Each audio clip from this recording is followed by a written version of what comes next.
have never read an Agatha Christie book. So yeah, I've never read any Agatha Christie books. I don't know how I've made it this long as a reader. I've been a reader since I was a child, and I've never picked up an Agatha Christie book. I will say I didn't really get into like murder, mystery, thrillery books until I was well into like my teenage years, like 18, 19. So that could also be it. It's just something that has never come across my like TBR to read an Agatha Christie book. But this is the year that changes. That's one of my resolutions I made to myself as a reader this year. I want to read more like classic literature in a sense, not just like the classics like Wuthering Heights, but like just read literature that has been popular and like that people love and that people reference. Here's the thing. I know Agatha Christie is problematic, but guess what? She is bones. Agatha Christie is bones at this point. What she did when she was here on this earth ain't got a damn thing to do with me. Like, I like save the discourse. I don't care. We're gonna get into an Agatha Christie vlog. So I have 3 Agatha Christie books I am going to read for this vlog. I went through this thing. I didn't know if I wanted to get the Agatha Christie books new or if I wanted to get my Agatha Christie books pre-loved, and I ended up just getting them new. Like, I don't know. I just wanted them new. Anyway, so the first book we have is Agatha Christie and Then There Were None. I am so excited to read this book. Like I told you before, I've never been spoiled by the ending of this book. I do know the way in which whodunit is revealed because I had just heard, like, watching reviews or reading reviews of other people's, like, reviews of thriller novels. People say, like, oh, this book ended like And Then There Were None. And I'm like, okay, I read this book, so I must know how this And Then There Were None ended. So, like, I've seen people reference this book in reviews, so I do know certain things that happen, like how the book is told. But other than that, I have not read it. This is a 5-star prediction for me. 5-star prediction for me. The next book we're going to read is The Mysterious Affair at Styles by Agatha Christie. I am excited to read this book. The thing about Agatha Christie is a lot of Agatha Christie books are a part of series. You don't have to read them in order, but like you could read them in order. And this is one I'm going to read in order. This is the first of the Hercule Poirot mystery. It's the first in that little series. I butchered that, but like, so this I will read in order. And yeah, The Mysterious Affair of the Style. Hopefully, if I really do like Agatha Christie, like I think I'm going to, I'm gonna read all of Agatha Christie's books eventually, and I'll own all of Agatha Christie books, but maybe not own. I'll probably read them on Kindle. I probably won't own them because I can't. Where I'm gonna put it? Nowhere. Anyways, the next thing we have is Murder on the Orient Express. This is also a part of this same little series, but it's not in order. It's not the second book in that series. It's far from it. Oh, whoa. They like tell me on the back of this like what is the order. And the order is, this is like the 1, 2, 3, 4, 5, 6, 7, 8, 9th book in that series. So that is interesting. And then there's so many more. But yeah, so I just want to read it. Oh, I said I'm going to read every Agatha Christie book. Yeah, maybe in my lifetime, but no time soon. Mama got a lot of books. Anyways, and so those are the 3 books we're going to read for the video. But as I am reading, like before bed or when I find myself just bored at home, I'm going to read this Marple. I'm going to read this book, Marple. 12 New Mysteries. It's with a bunch of thriller authors. They all wrote short stories based on Agatha Christie. So this is just an anthology of a bunch of authors. We have Naomi Alderman, Alyssa Cole, Ellie Griffiths, Jean Kwok, Ruth Ware, Kate Moss, you know, some of the girls, Lucy Fowley, some of the girls that you know. And so I'll read through this as well to see, like, you know, what the girls are hitting on. I'm excited. I have not read any anthologies this entire year. I have not read a single anthology this entire year. But I'm excited. Anyway, Agatha Christie, let's get this going. We are going to start with And Then There Were None. You already know how they go. So I've decided something for our Agatha Christie vlog. I am going to attempt to guess the murderer in every single novel. So like at first I'm gonna throw out like a blind guess, because obviously I won't be able to guess it from like the beginning because there's no information.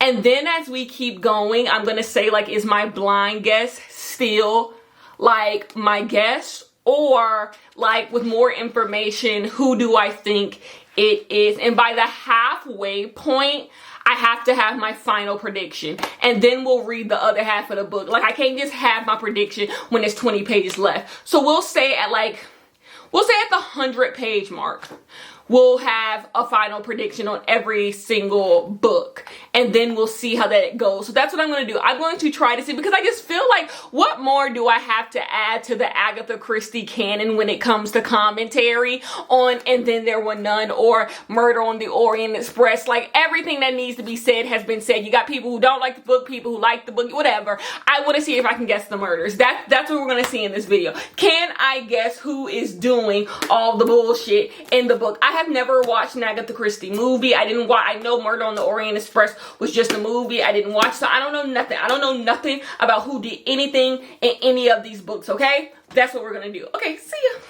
ya.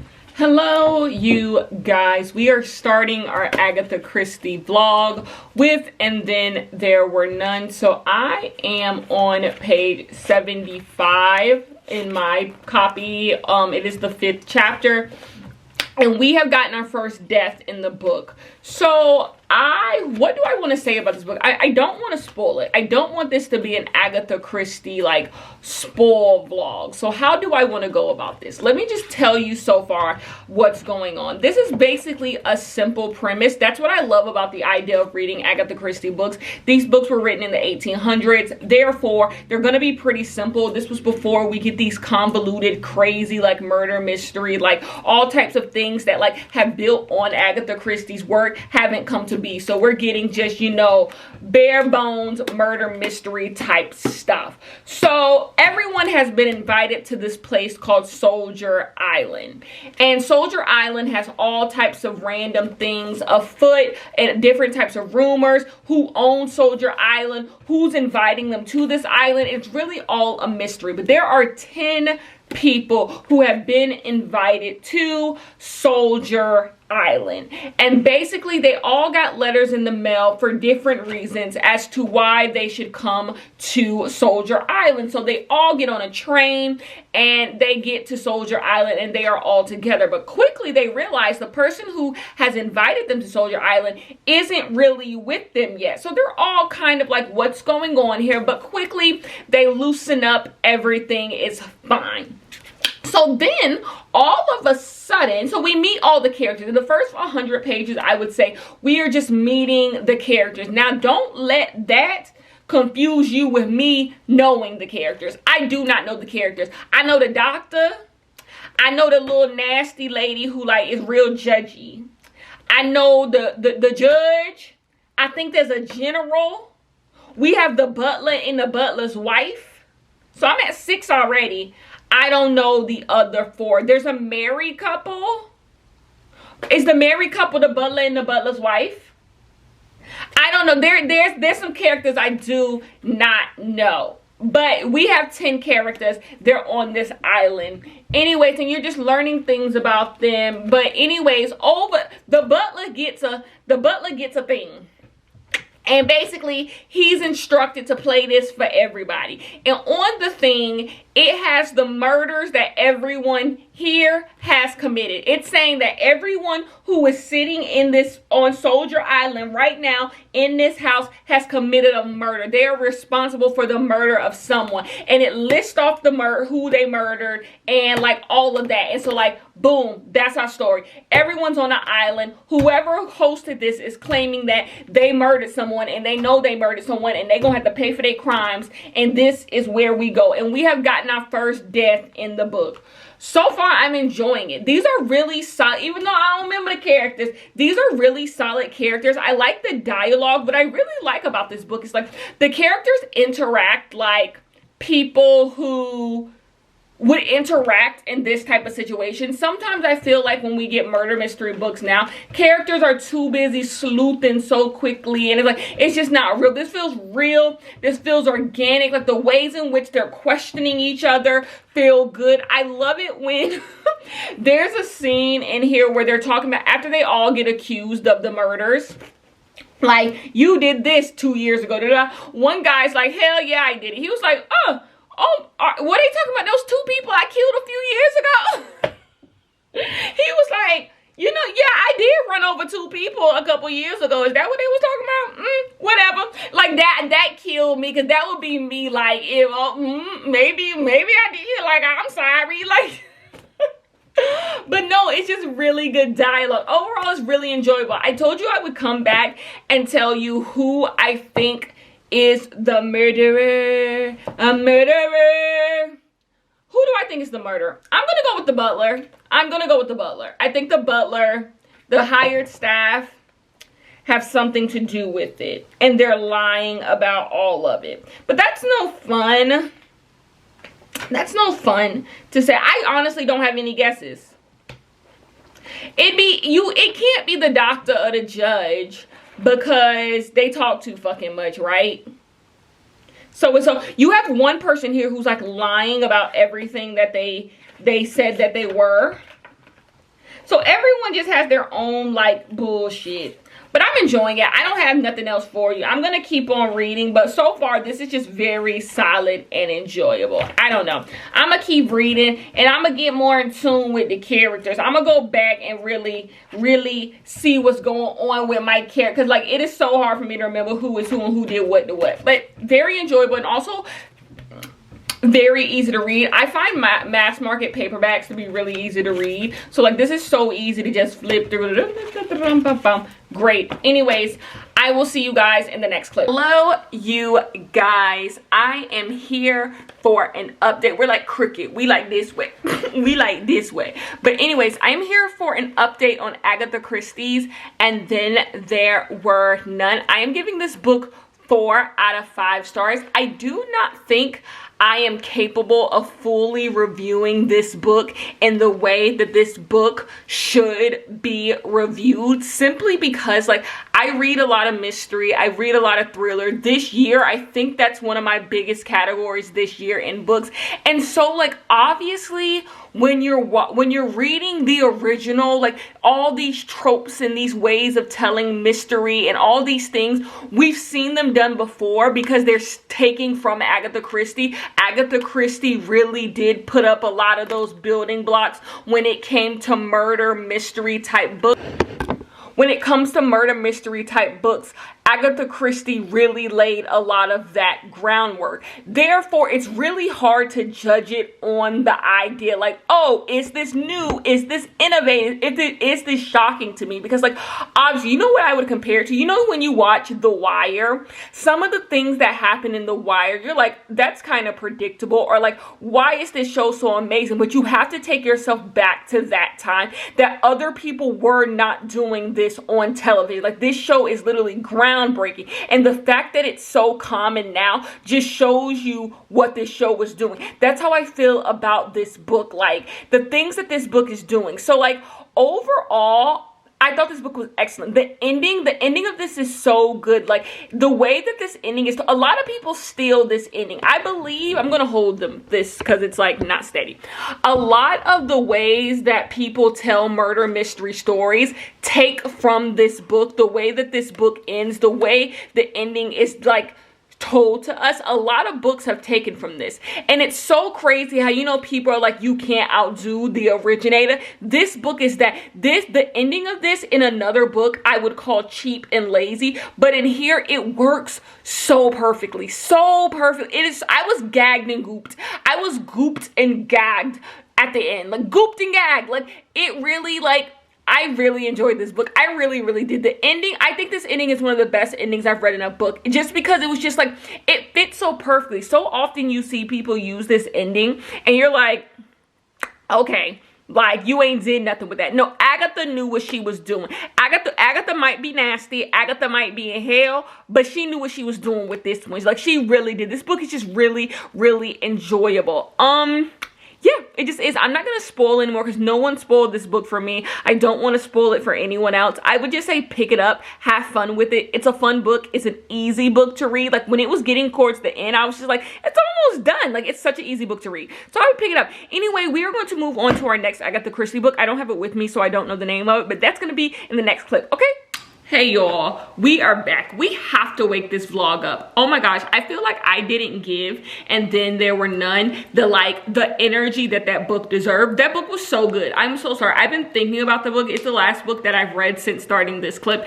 And like, I really enjoyed that book and I feel like I didn't give it what that book really needed. Like that book was really, really good, but I am back and we are reading Agatha Christie's first novel. I think this is the first novel that Agatha Christie ever wrote or published, and it's The Mysterious Affair at Styles. I'm already gonna tell you, this book is already giving. Okay, you have to follow me on the plot here. So there is this estate that is called the Styles Estate. And we start off the story with someone telling us they are going to let us know what mysterious affair happened at this estate because they were a visitor at the estate. And so they're like, my friend and a few other people have asked me to tell y'all what happened at what happened at Styles that was mysterious. So I'm going to let you guys know. So basically we start off with this guy. This guy I don't think is necessarily going to be our main guy. He is not our sleuth. He's just telling us the story because he's the person who gets the ball rolling. One thing about Agatha Christie I really enjoy and what I've seen in the last two novels, Agatha Christie is going to break that fourth wall with you. Agatha Christie is going to bring you in as a reader. It always feels like you're being told a story, and that what I really like about it seems like when the way that Agatha Christie chooses to tell the story, it seems like the person who's telling the story in the story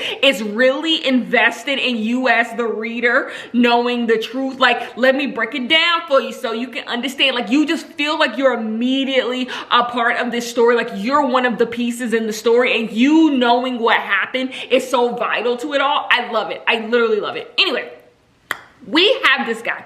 So he is on leave. He's taking a leave for his job for a month, and he runs into this guy, and he's like, hey, we ain't seen each other in a minute. On your leave, you should come to my mother's home. I might have the specificities on like his relationship, like who this guy is to the family, but I think I got it right. He wants her to come stay with the mother because, yeah, like you ain't doing nothing else. So he's like, sure. Like everyone knows that this estate is amazing and nice, and like everyone wants to go. It's hip, it's popping, you know, y'all got money, and you know, he hadn't been to that place in a while, so he's like, let me go. So he goes, and we quickly are introduced to basically everyone who lives at this estate. It's a bunch of family. You have brothers, you have who you got? Yeah, you got all these people who live at this estate with this woman named Emily Inglethorpe. Emily Inglethorpe is the person who owns the estate. She's the person who owns all the money. And we've learned that there's a little bit of tension in the family about the money, about the estate. People got money, people don't got money. There's a lot of tension.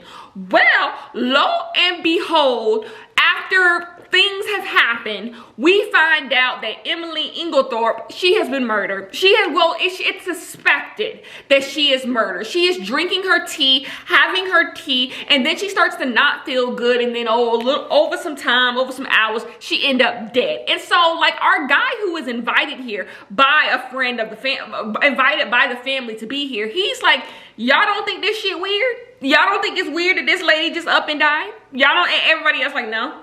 We don't. So like there's some fuckery afoot. There's some fuckery afoot. And so he's like, you know what?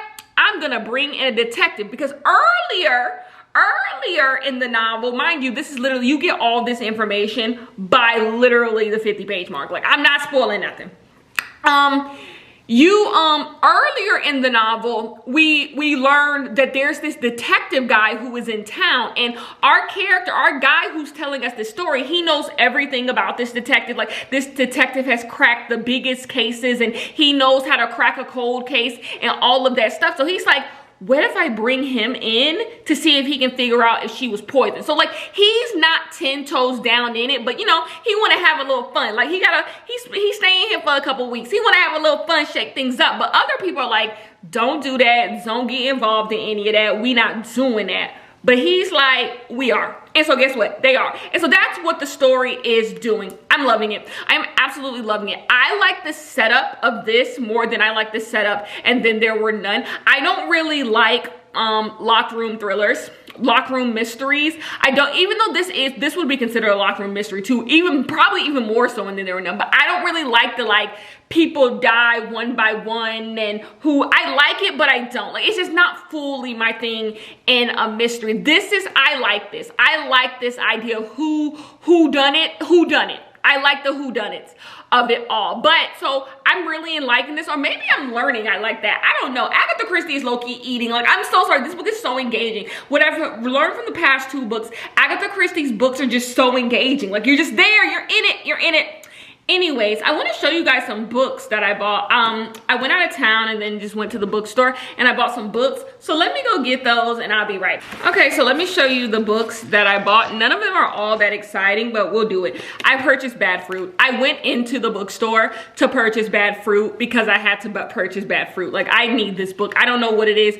I need this book. Watch this book. It's like 2 stars and it's like, girl, you did all that for that. But I need Bad Fruit in my life. Like this, I can't wait to read this book. I hope I get to it by the end of the year, but y'all know how that go. I think next year, and when I really think about it, I think next year is going to be a catch-up year for me. Like, I think I'm just going to stop paying attention to new releases and I'm just going to read all my old releases. Like, I'm just going to do a full catch-up year. Like, if something pressing comes out, like, duh, I'm gonna read Emily Henry.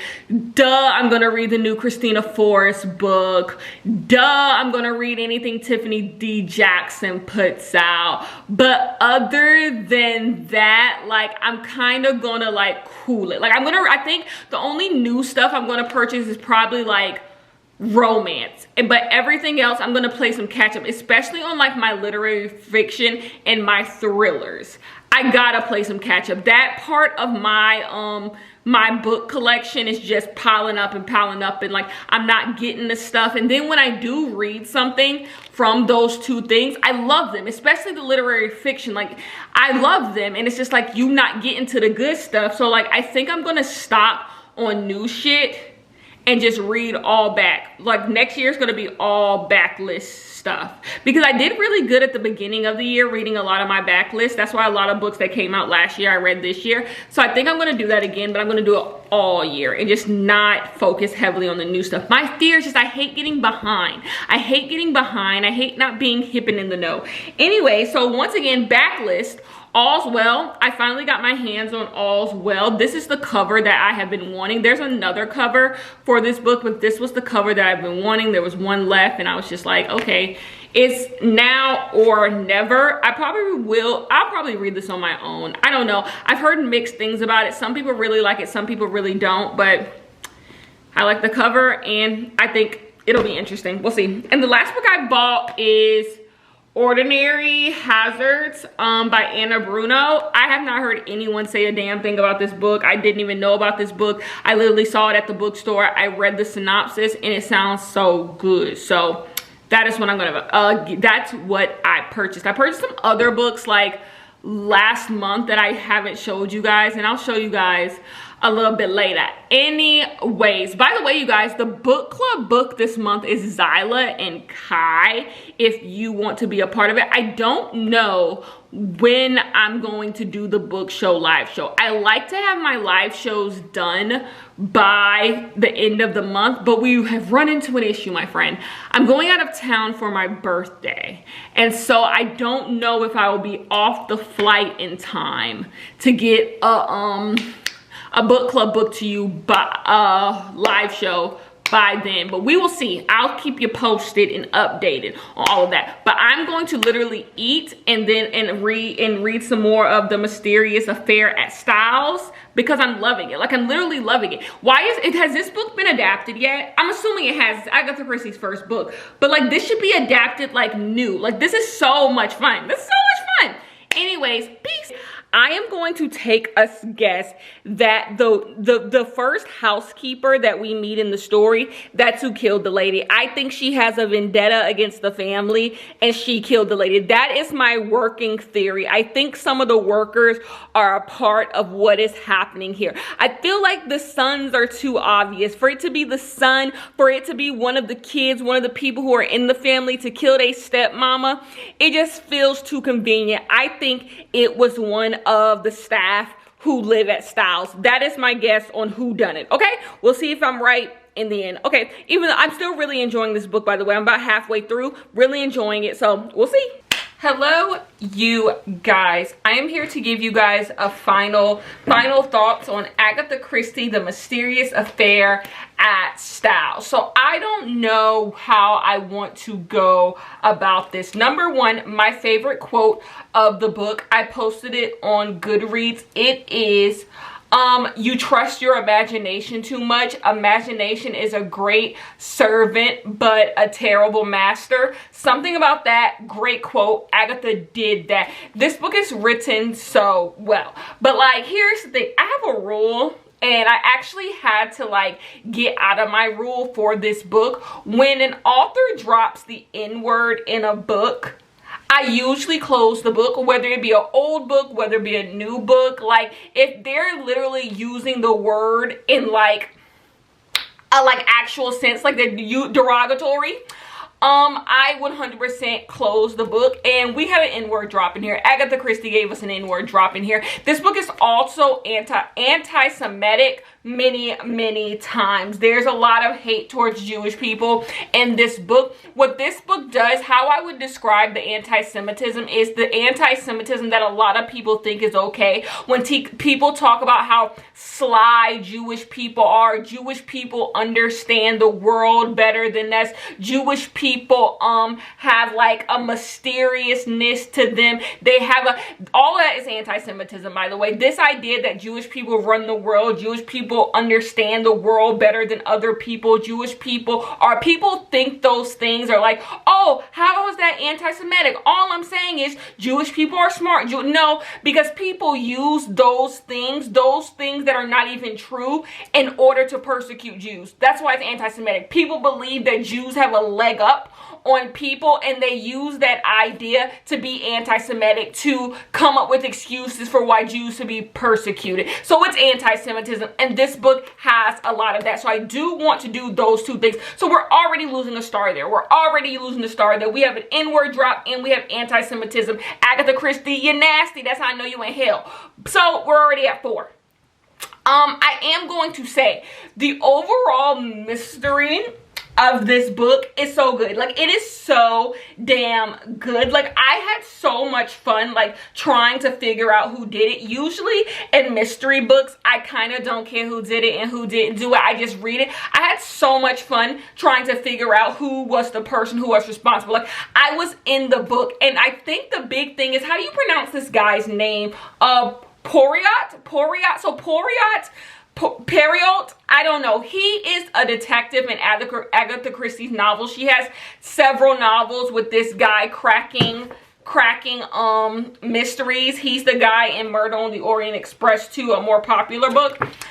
He is our main guy, and he has so much charisma as a story, like as the main person in the book. He has so much charisma as he's cracking the story, because if you do not know, I do not like sleuthing. I do not like detectives. I do not like that, because I just find it to be very academic in a way, very surgical, very labby, where it's like, okay, found this clue and this clue. It's not fun, but this was written so fun. The detective, he has so much charisma, and he takes you in on the ride, and you feel like you're a part of the mystery. You're trying to solve the mystery as well. And what I enjoyed about this is, if you read this book with a careful eye, you could crack the mystery. Like, there's enough breadcrumbs to which you could crack the mystery. So the mystery is fun. Like, I feel like I was in on the ride. But then do we get the overall who done it? How do I feel about that? It could have been better. It could have been better. So I had my first who I thought did it, and then we get who did it. I won't tell you if I was right or if I wasn't, but I do think the mystery is predictable. But reading Agatha Christie books, I think most of her mysteries are going to be predictable. I think the whole point is the journey, and did you figure out why this person is the person who did it? Did you figure out their motives? Because most of the motives in the book you can kind of figure out. So I think that's more so reading an Agatha Christie novel. But this novel is so short. This I would consider like a beach read type novel. Like you could read this in one sitting. I am enjoying my Agatha Christie marathon. Like she's a nasty woman. Hell is exactly where she's at. I just told you before. But like I'm enjoying these novels. I'm currently on Murder on the Orient Express. I am on page 14. Like I'm in. And so so by the way, I'm giving this book 3.5 stars. Like I've taken off 1 for the nastiness. So if it didn't have the nastiness in it, this book would be a 4 star. But you get a point taken off for the nastiness. So 3.5 stars is what this book is going to get. I think if you like murder mystery novels, or you would love this, you would absolutely love this. And also, if you just want to read a quick little mystery like whodunit, it's really good. You know, it's kind of like a that's how I want to describe it. These are like Scooby-Doo episodes where it's like you're there, you figure it out, you boom, we move on to the next thing. You know, that's what these are. And this was just a whole lot of fun. I enjoy being at Styles. I really did. 3.5. The last book of the video is Murder on the Orient Express. Like I said, we are on page 14, and we're on a train called the Orient Express. We are back with our same guy. His name, I'm gonna keep butchering this man's name. His name is Orient. Basically, he is our detective. He comes in all the time. I'm assuming so. This was his first book that he was introduced to in, but this is like Murder on the Orient Express is like his 7th, 8th book. Therefore, like I don't know what nuances have occurred in his character, but you can tell he's a little different in this one than in this one, and that's really good. It kind of shows how as a character he's evolving, going on these different murders, cracking these different. So I enjoy that. I'm literally skipping like 5 books in between here, and it feels that way. Like I feel like I'm meeting a character who has grown, who has seen more things since the last time I seen him in Style. So I really like that. But we're on the Orient Express. Nothing has really happened. Like our detective, he has gotten on the Orient Express. Obviously someone's gonna die, but there's already strange things afoot. There's a storm brewing. There's someone who's claimed that they're going to be on the train, but they're not on the train. Oh, another thing I want to say I enjoy, this is all over the place. I enjoy the fact that even though he's a sleuth, our main guy Perriot, or whatever his name is, Perot, I don't know. He's a sleuth. He never feels like all-knowing. Like you see him mess up sometimes. You see him having to backpedal. Like I said, you could, if you wanted to read attentively. I personally don't ever get too invested in mysteries to really be like, so who did it? That ain't my style. Like I read the book to get what's going on and I get the story. But like if you wanted to, you could really get that from this. Like this really does, you know, this really does feel like a mystery. You feel like you're following a sleuth. It's just fun. So anyway, Murder on the Orient Express. Like I said, nothing has really happened. We just got on the Orient Express. And yeah, boom. All we know is there is a guy who is supposed to get on the train, who's not going to get on the train. And our detective knows he's not even going to get on the train because he's using a name from who wrote A Tale of Two Cities? Who wrote the book A Tale of Two Cities? Whoever wrote the book A Tale of Two Cities, he's like, they're playing on that same name that was used in one of his books, and so the guy knows. Anyways, I'm moving on. I'm moving on. I will talk to you guys a little bit. Like, oh, I said I wanted to show you guys some books I bought recently. Let me go. I'm back. Charles Dickens wrote A Tale of Two Cities. He said he knows his Dickens, so he knows that this guy is not going to get on a plane. I've never read A Tale of Two Cities. I don't know my Dickens. I literally own the book, so I knew it to go see who wrote the book, but I don't know my Dickens, and I don't know what character he's referring to. But let me show you these books real quick.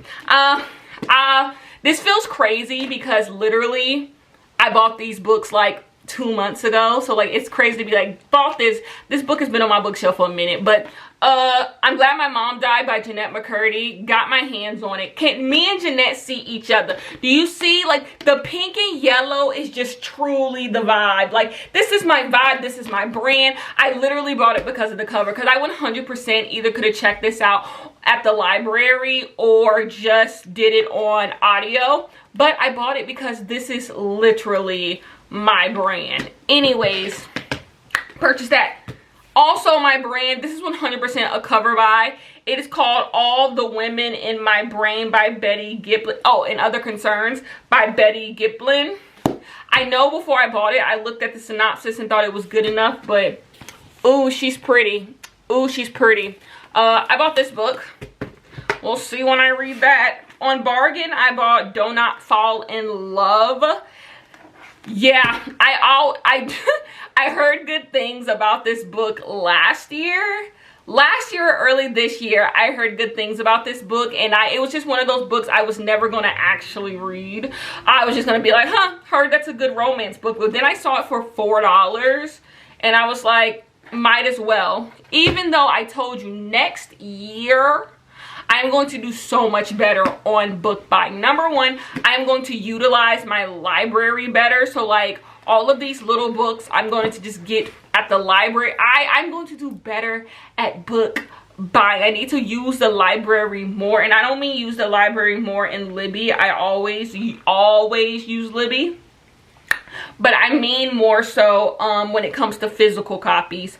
I want to use the library more, because if I get more physical copies from the library, then I would have less to unhaul at the end of the year, because I don't own the book. So like, anyways, that's that on that. But these books I'm excited to have. So This Is Christmas. So This Is Christmas is a follow-up on a book that I read last holiday season, which is called Duke Actually.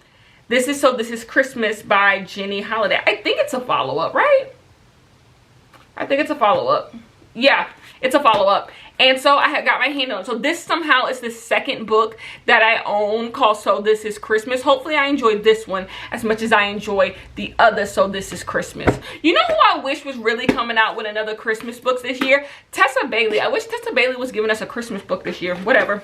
And then of course I got my hands on Bad Girl Reputation. Both of these were pre-orders that came in the mail. So yeah, so these are really the ones I went out and purchased. We have a clearance, we have a book I cover bought, and then we have another book I cover bought. Anyway, that's my problem. I'm be buying too much stuff. But anyways, you know what? Somebody gotta buy the books. Might as well be me. I will see you guys after I either get a good chunk of the way through. I'll tell you what I think is going on with the murder, and then we'll keep going. Okay. Hey y'all, I wanted to come on here and give you guys some thoughts on The Murder on the Orient Express by Agatha Christie. So let me tell you what this book is pretty much about. So Perriot, our detective, he was also our detective in the mysterious case at Styles, Affair at Styles, whatever it's called.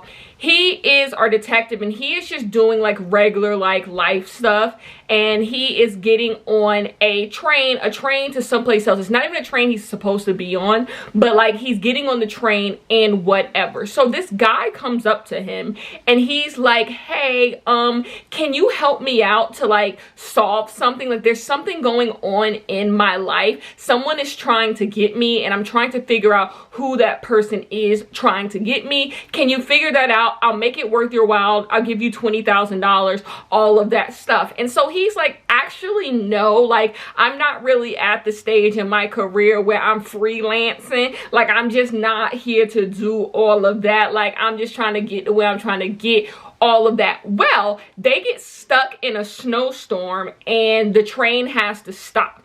And so when they wake up the next morning after the stalled train, that same guy who was talking to Perriot is on the train and he is dead. He has been stabbed 14 times. So someone on this train is responsible for the murder of this man, and we're trying to figure out who that is. I want to say I have been paying like attention to what is going on. By the way, my guess, it's the secretary. The secretary is my guess. Like, I've made a guess before. Why do I always say it's the help? Maybe I need to work on that. Why do I always, in the first book, I thought it was the butler. In the second book, I thought it was the groundskeeper type person, and in this book I think it's the secretary. What does that say? I don't know. Like, whenever the person who like knows the person or is working for the person is in the story, they just always seem so fucking sketchy. I don't know, but anyways, my guess is the secretary, but I am not strong. I've never been strong on any of these guesses. I just have to come and give you guys a guess. This book, I have never seen more sketchy subjects. Like, everyone in this book seems sketchy as shit. Even the people who are, you're like, it can't be you, because there actually is someone in here who is like the help, the person who like cleans the train. I could have said them. So technically I didn't choose the help once again, because like there's actually someone who cleans the train, and I don't think that person did it. But they did come across as sketchy as shit. Like, they were too much on the I didn't do it, don't accuse me. So it was given kind of they did it. And also this random lady, she's on the train too, and she also seemed like she did it. Then you got other people who, like, everybody seems sketchy. Like, I've never, like, in the past two books, The Mysterious Affair at Styles and then There Were None, no one seemed fully, like, really sketchy. Like, everyone's motive seemed like it was a solid motive, but nothing just like burning, like, you look kind of sketchy. Everyone in this book seems sketchy as shit. Like, no one seems like they could not be a part of it. Like, it honestly all feels like everyone is in on it. You want to know why I say everyone is so sketchy? Even the detective Period, he seems kind of sketchy. If I didn't know he was the detective and like there's multiple stories with this guy, I'd say he did it. Like, everyone seems ridiculously sketchy, but it's really good. I'm really interested in how this is like going to shake up. If I had to compare this, because we're dealing with the same character in both of these Period, this one was more fun. Like, just knowing the characters, hearing about the characters. I think this one was more fun. I think it's because we had that narrator, that kind of narrator who like dumbed things down for us, and we were getting the story through this guy's eyes. Here we're kind of just following Period and everything that he's getting into. So it's not as fun, I would say, but it's not less enjoyable. Like, I'm very curious as to what happened to this guy, you know? I don't know. I think this one has the best characters. I think in all three books, this one has the best characters. Yeah, that's my thoughts. Anyways, this video is drawing to a close, and I have not even touched that short story collection, that Maple short story collection. So like, you can just say that's not happening. You can just say this video already was supposed to come to you a long time ago. So that we can just act like I never said that at the top of the video. But anyways, yes, I am going to finish the book, and we will discuss my thoughts at the end. Okay? Peace. It's morning time when I'm talking to you guys right now, so good morning. I have finished the murder on the Orient Express. Spoiler alert, if you do not want to be spoiled for this book, like, go away now. I'm giving this book 4.5 out of 5 stars, so like, I liked it, obviously. So if you don't want to be spoiled, go away right now.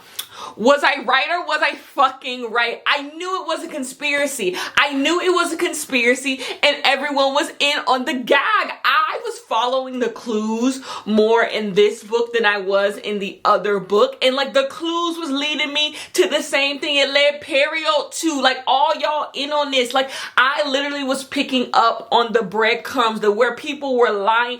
I was there. I was right. Oh my gosh. Okay. We back. Anyways. This book was really good. This book was really good. This book was really, really excellent. I really enjoyed this book. I'm actually between giving it 5 or 4 stars. It's just so good. Reading these Agatha Christie books, they're just like a fun time. It doesn't take that much investment. They're not these big, convoluted, like, theories, they're just so easy to read. You get what you want to get out of them and you go about your life. I do believe it's really hard for me to give them 5 stars because they're so like, here's a mystery novel. I don't know. It's like, it's not reinventing the wheel of mystery novels, but they're just so fucking enjoyable. So it's hard to get a 5 star, but I enjoyed the hell out of this book. And yeah, I recommend this book. Out of all the books, I recommend this book the most to people. I just think overall this was an excellent mystery book. So, reading Agatha Christie, what are my thoughts? These books were written over 100 years ago. Therefore, you are going to run into a lot of just nastiness, a lot of just prejudice, stereotypes, racism, anti-Semitism, everything there, xenophobia, just all of it you're gonna run into. Like, Agatha Christie is, she submits to her place in hell. Like, it just is what it is. But when it comes to like the meat and potatoes of these books, they just are good. They just are good, well-written books. They're intentional. They're just really good. And like, when you're reading older books, there's just something in older writing you can't really put your finger on that is here and it's not in newer books. I don't know, maybe like, they're just so good. They're just so good and they have so much meat. Like, they're just, every character is just, I don't know how to describe it, but they're just so good. So I guess in the end, the question is, do I think you should read Agatha Christie? If you want to. I think like you'll die a sad life if you've never read an Agatha Christie book? No. But do I think you'll find an Agatha Christie book you enjoy if you enjoy mystery books? Like, if you know you like mystery books or you want to get into mystery books, I 100% think you should pick up Agatha Christie. This is some of the best mystery I read this year, you know? Because nowadays mystery books are so convoluted. They try to do so damn much and it's annoying. But yeah, I would recommend it. Now the question is, will I read any more Agatha Christie? I do not believe, you know how And Then There Were None, it's just like a standalone like mystery book. I don't think I'm going to pick up many of Agatha Christie's like standalone. Like, what I'm saying is I'm gonna continue in this series. I will not be purchasing any more Agatha Christie books. I'm okay with owning Murder on the Orient Express, which I believe of these 3 books is her best work. Her first book and then her most popular book. I'm okay with being like, okay, these are my Agatha Christie's, but I won't be physically buying any more Agatha Christie's. I will just go check them out at my library. So like, no, I won't be buying any more Agatha Christie, but I will definitely be reading more Agatha Christie. I think when I'm in a reading slump, I'm going to go through this the Hercule Poirot mysteries. I have so many to go through, and that I think is just going to be the Agatha Christie's that I read. I'm going to read this guy's mystery because I enjoyed them. I really, really did. So this series is the series I'm going to finish, and her other standalone books I can take or leave. Like, if I find myself at the library and there's one I'm interested in, I will, but this I will definitely try to pick up 1, 2, 3 a year from this series because they're a lot of fun and they're really good if you're in like a reading slump. Like, if you're in a reading slump and you just want something quick and easy, this is going to do that for you. Anyways, that's the end of this video. I really enjoy doing this. This video took a lot longer than I expected to, but that's just because I got busy and it was really hard for me to get my hands like on my book and sit down and read them. Because the thing about these books, they're such a like, you want to read them in like one sitting type thing. Like, I don't like to like, when it comes to mystery and thriller novels, I just don't like them to sit around too long because then you forget about them. You forget what you liked about them. You gotta just be in it. So like, I just had to map out time where I could just sit down and really read. But I did it. I hope you guys enjoyed. Our next cluster of videos, our next reading vlog is going to be a Black-oween reading vlog. We are going to read some black murder mystery books, and so I'm excited about that. I will see you guys in that video.